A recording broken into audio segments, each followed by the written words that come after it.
Muy buenos días, el tema de hoy es secreto de la felicidad. Vamos al libro de Colosenses capítulo 3, versos 12 al 17. Vestidos pues como escogidos de Dios, santos y amados, de entrañable misericordia, de benignidad, de humildad, de mansedumbre, de paciencia, soportándoos unos a otros y perdonándoos unos a otros si alguno tuviere queja contra otro, de la manera que Cristo os perdonó, así también hacedlo vosotros. Y sobre todas estas cosas vestidos de amor, que es el vínculo perfecto. Y la paz de Dios gobierne en vuestros corazones, a la que asimismo fuisteis llamados en un solo cuerpo, y sed agradecidos.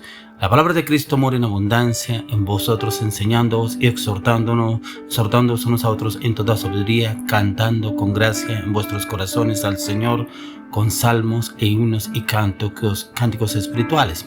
Todo lo que hacéis, sea de palabra o de hecho, hacedlo todo en el nombre del Señor Jesús, dando gracias a Dios Padre por medio de Él. Secreto de la felicidad. Mire que a veces nosotros buscamos la felicidad en otras cosas.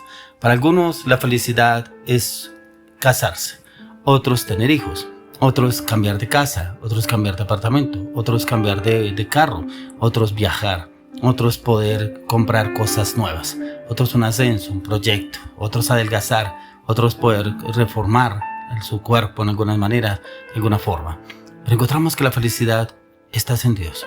Todo este mundo es pasajero y creemos que lo que podemos obtener en este mundo nos da felicidad, pero son felicidades momentáneas. Una felicidad momentánea en la cual nos ofrece es el enemigo, porque la palabra de Dios dice que el príncipe, la potestad del aire, ofrece todo lo que usted y yo anhelamos y queremos que nos ofrece el mundo, que hoy tenemos la facilidad, que usted lo vio en las redes sociales, lo vio en televisión, lo vio en una plataforma digital, algo que le guste y como que quiere tenerlo y busca la manera de conseguirlo y de obtenerlo de diferentes formas. Pero como también eso le vendió el diablo a Jesús, cuando la palabra de Dios lo encontramos en Mateo 4, que dice que el Espíritu Santo llevó a Jesús después de salir de un ayuno 40 días, lo llevó al desierto a ser tentado por el diablo. Y todo lo que le ofrece el diablo a Jesús es lo mismo que nos ofrece a usted y a mí, porque Él le ofreció, lo subió al pináculo más alto que había y le ofreció lo que está en el presente. Lo que usted y yo vemos hoy en día se lo ofreció a Jesús, pero no pudo tentarlo ni doblegar la voluntad del Señor. Y es donde usted y yo tenemos que tener en cuenta qué es lo que nos hace felices, porque el tema hoy es secreto de la felicidad, y la felicidad, todo lo que nos vende este mundo no es felicidad, es algo pasajero y muchas veces se vuelve una obsesión. Por eso dice: vestidos pues como escogidos de Dios, santos y amados, de entrañable misericordia, de benignidad, de humildad, de mansedumbre, de paciencia. Eso es lo que debemos llenarnos a diario.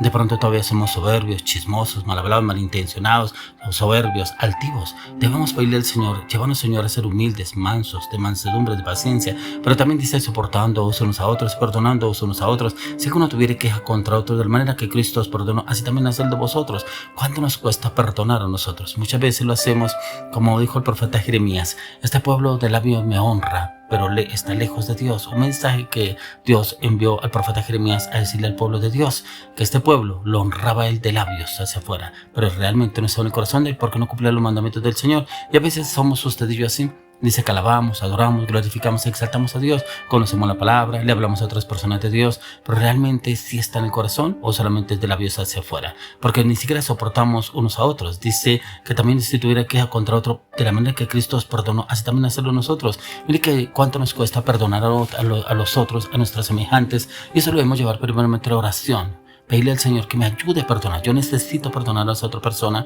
para poder ser libre, porque si usted y yo no perdonamos, dice que el Señor no nos perdona. Dice: y sobre todas estas cosas vestido de amor, que es el vínculo perfecto. Ese vínculo perfecto solamente lo puede dar Jesucristo. Algunas personas piensan que el amor es: ya encontré esposo, ya encontré esposa, ya tengo un hijo, ya tengo una hija, ya tengo una familia. Ese es el amor perfecto. Cuando encontramos que el vínculo perfecto, el amor es Jesucristo, en Él encontramos el perfecto amor. Si esa parte del corazón no ha sido llenado por el amor de Cristo, todo lo de este mundo no nos podrá llenar, no nos podrá llenar de este amor, porque damos amor, pero siempre esperamos que la otra persona nos dé por lo menos la respuesta del amor, y es precisamente porque esa parte no ha sido llenada. Por eso encontramos divorcios difíciles, situaciones de relaciones inclusive donde se matan el uno al otro porque lo engañó, porque lo traicionó, porque en algún momento dijo que la amaba o que era una persona que no podía vivir sin él o sin ella, y terminaron muy mal trajeados. Y es precisamente ¿por qué? Porque depositan todo el amor en esa persona sin antes depositarlo en nuestro Señor Jesucristo. Por eso dice: y la paz de Dios, que gobierne en vuestros corazones, a la que asimismo fuisteis llamados en un solo cuerpo, y sed agradecidos. Si esa paz no gobierna nuestros corazones, la paz de nuestro Señor Jesucristo, ninguna otra paz podrá ganarnos. Ninguna otra paz podrá llenarnos esos vacíos. La paz del esposo, la esposa, el gobierno, la finanza, la economía, los bienes, los lujos, no nos llenarán. Y por eso dice, sed agradecidos, llamados a un solo cuerpo en Cristo Jesús. Dice la palabra de Cristo, mora en abundancia en vosotros, enseñándoos y exhortándoos unos a otros con toda sabiduría, cantando con gracia en vuestros corazones al Señor con salmos, himnos y cánticos espirituales. Debe morar la palabra en nuestras vidas. La palabra debe ser el rema en nuestras vidas. Debemos meditar, estudiar la palabra, pero también que la palabra nos confronte, que la palabra nos reforme, que la palabra nos transforme, que la palabra nos cambie. Necesitamos la palabra de Dios, pero también que la palabra entre y obre en nosotros, porque a veces tenemos palabra para otras personas, pero ni siquiera la palabra ha hecho efecto en usted y en mí. Debemos pedirle al Señor que la palabra entre, renueve, restaure, limpie, purifique, santifique, ya que el Señor Jesús le dijo a Pedro, ya estáis limpio por la palabra que os he hablado. O sea, la palabra de Dios es la que purifica, la que limpia, la que santifica. Por eso es que debemos estar a diario, constante, en meditación y estudio de la palabra. Dice, y todo lo que hacéis, sea de palabra o de hecho, hacedlo todo en el nombre del Señor Jesús, dando gracias a Dios Padre por medio de Él. Dice que todo hacerlo para Dios, como para Dios, porque es que yo le ayudé, es que yo le hice, es que yo le traje, es que yo... Oye, o sea que lo hacemos es esperando algo de los demás y no esperando algo de Dios. Por eso es que usted y yo debemos mirar a quién realmente estamos esperando una respuesta, si es de la otra persona o de Dios. Ahí es donde el Señor nos está llamando la atención a usted y a mí en cómo estamos obrando, ya que el secreto de que la felicidad, usted y yo, dependa en cada uno de nosotros, es que el Señor, usted y yo, debemos ser lavados del pecado. Hay personas que piden ser libres, de pronto ser felices, pero viven en pecado, viven en fornicación, viven en adulterio, viven agarrados con sus padres, los padres con los hijos con los padres, con el vecino, con el amigo, con el compañero, viven agarrados y creen que con que compraron casa o compraron un apartamento o compraron un inmueble son felices, pero viven agarrados con los semejantes, y ahí del Señor no puede obrar ni actuar en cada uno de nosotros. Por eso, humanamente hablando, es imposible ser limpios en como el Señor quiere librarnos de toda atadura de pronto con rituales que ustedes y yo pronto hagamos delante del Señor. Si no cumplimos la palabra de lo que el Señor nos viene diciendo. Por eso es tan importante que usted y yo vayamos a la luz de las Escrituras. Si usted es una persona que todavía está atada al pecado, de pronto a sus emociones, sus pensamientos, sus deseos, sus inseguridades, el enemigo entra y obra de una manera para poderlo llevar y subyugarlo en todas sus emociones y sus sentimientos. Pues sé que el Señor quiere llevarnos a ese camino de transformación. Mire lo que dice la palabra en Hebreos 9:22. Dice, casi todo es purificado según la ley con sangre. Sin derramamiento de sangre no se hace remisión. Es necesario que a diario usted y yo declaremos que la plenitud de la sangre de Cristo entra, nos lava, nos limpia, nos purifica, ya que aquí nos dice, y casi todo es purificado según la ley con sangre. Sin derramamiento de sangre no se hace remisión. O sea, yo podremos decir que estamos limpios porque ya pude perdonar a tal persona, pero todavía los pensamientos, los deseos, las actitudes, de pronto el carácter. Por eso tenemos que entrar y que el Señor nos lave con la sangre del Cordero inmolado de Dios. Ese es el secreto de la felicidad en Dios. Y es que Él mismo ha provisto un medio para limpiarnos de cada uno de nuestros pecados, porque está casi todos purificados según la ley con sangre. Y sin derramamiento de sangre no se hace remisión de pecado, lo dice en Hebreos 10:12. Pero Cristo, habiendo ofrecido una vez para siempre un solo sacrificio por los pecados, y se ha sentado a la diestra de Dios. Eso dice en Hebreos 9:14. Cuanto más la sangre de Cristo, el cual mediante el Espíritu Eterno se ofrece a sí mismo sin mancha, Dios limpiará vuestras conciencias de obras muertas para que sirváis al Dios vivo.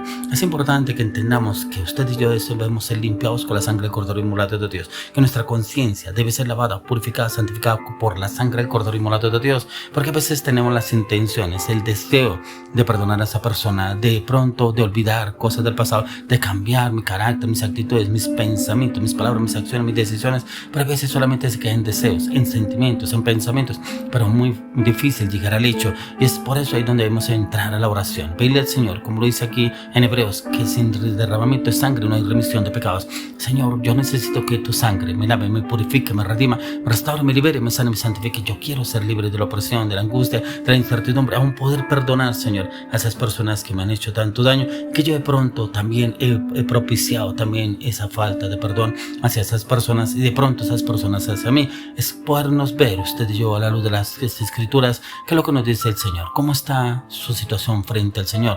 No frente a su esposo, frente a su esposa, frente a sus hijos, frente a su familia, frente a la congregación o frente al liderazgo. No, ¿cómo está frente al Señor? ¿Cómo se ve usted? ¿Qué le ha hablado el Señor a la luz de las Escrituras? ¿Será que usted está bien delante del Señor o usted está mal? ¿O todavía hay acusación del enemigo? Por eso el secreto de la felicidad es que usted y yo primero vayamos al Señor y le pidamos a Él que nos renueve, nos restaure en todas las áreas de nuestra vida y nuestro corazón, que la sangre del Cordero de Dios nos redima, nos libere y nos santifique todo argumento del enemigo, y que el Espíritu Santo traiga esa paz, esa seguridad, esa confianza a la luz de la palabra en la dirección en Cristo Jesús.